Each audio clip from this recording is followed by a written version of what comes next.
This is Sarah Hurwitz, and she was the former speechwriter for President Barack Obama as well as First Lady Michelle Obama.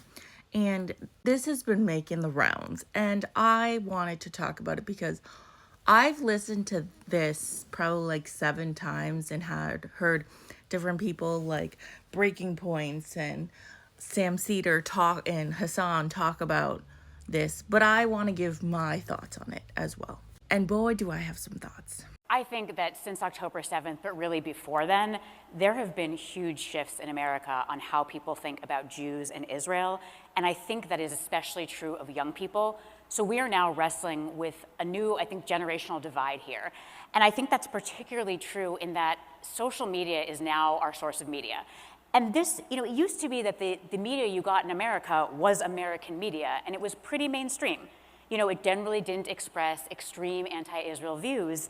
You had to go to a pretty weird bookstore to find global media and fringe media.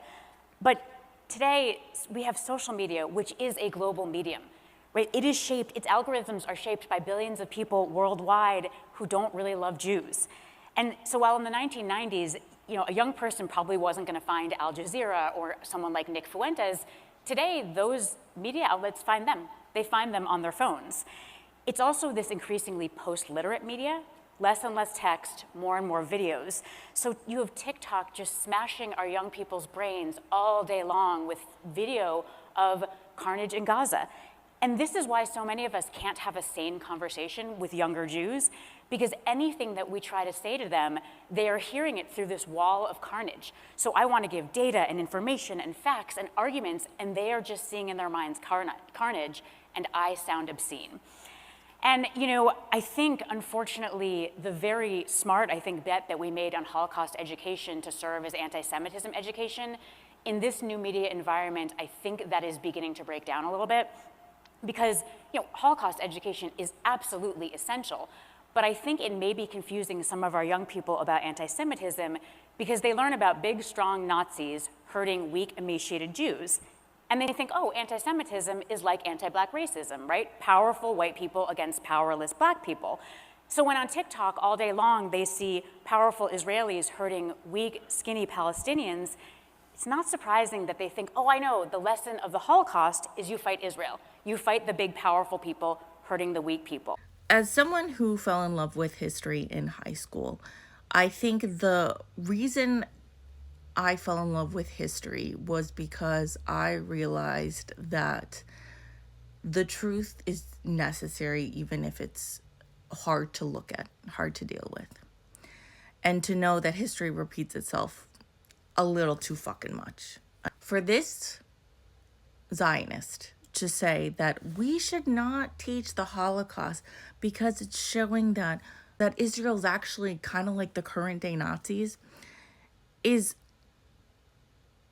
truly mind-boggling to me, because it's almost like you're saying the thing, but you're saying it in a way that makes it seem like teaching Holocaust and genocide is a bad thing, instead of because of the Holocaust and teaching the Holocaust to everyone, people are able to see that what Israel is committing is a genocide. What Israel is doing against Palestinians is a genocide because of what we were taught when we were younger. But that's not what she was saying.